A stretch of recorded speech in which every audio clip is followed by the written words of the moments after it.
ஒரு காட்டில் கிரேசி என்ற சின்ன முயல் மகிழ்ச்சியாக வாழ்ந்து வந்தது. கிரேசி சுறுசுறுப்பாக இருப்பாள்.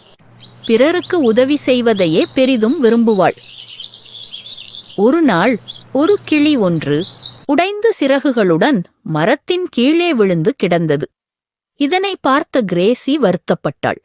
பின்பு அருகில் கிடந்த மரப்பட்டைகளையும் இலைகளையும் ஒன்று சேர்த்து ஒரு கச்சிதமான குடிலாக அமைத்து கிளியை பாதுகாத்து வந்தாள்.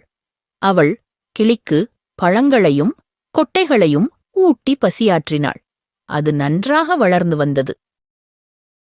மறுநாள் ஒரு அணில் மரத்தில் உள்ளே உள்ள ஒரு பொந்தில் வெளியே வர முடியாமல் சிக்கித் தவித்தது. கிரேசி தன் கூர்மையான பற்களால் மரத்தைக் கடித்து அணிலை மீட்டெடுத்தாள்.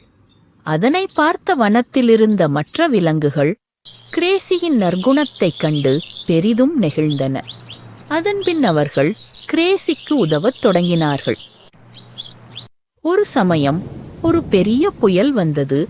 அப்போது கிரேசிக்கு தங்குவதற்கு இடம் இல்லாமல் அலைந்து திரிந்து கொண்டிருந்தாள். இதை கவனித்த மற்ற விலங்குகள் கிரேசிக்கு உதவ நினைத்தார்கள். அப்போது ஒரு பாதுகாப்பான உறைவிடம் கட்ட அந்த விலங்குகள் அனைவரும் ஒன்று சேர்ந்து உழைத்து ஒரு வீடு கட்டித் தந்தனர். அதன் பின்னர் கிரேசி மகிழ்ச்சியாக வாழ்ந்து வந்தாள். சில நாட்கள் போனது. ஒரு நாள் காட்டில் கிரேசி தனியாக நடந்து போகும் பொழுது திடீரென கால் தடுக்கி ஒரு ஆழமான குழிக்குள் விழுந்தாள். அப்பொழுது அந்த வழியாக வந்த மற்ற விலங்குகள் கிரேசியை பார்த்துவிட்டனர். பின்னர் அவளுடைய நற்குணங்களை நினைத்து அவளை காப்பாற்ற மரக்கிளைகளையும் கற்களையும் கொண்டு வந்தனர். பின்பு அனைவரும் ஒன்று சேர்ந்து அவளை மீட்டன. கிரேசி சிரித்தாள்.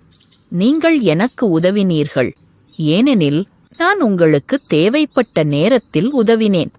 மற்ற விலங்குகள் அதனை உணர்ந்தன. அன்பும் உதவியும் சுற்றி வரும் வட்டம் போல.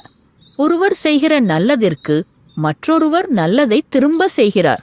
அந்த நாள் முதல் அந்த காடு முழுக்க நன்மையும் நட்பும் மற்றும் உதவியும் அதிகமானது.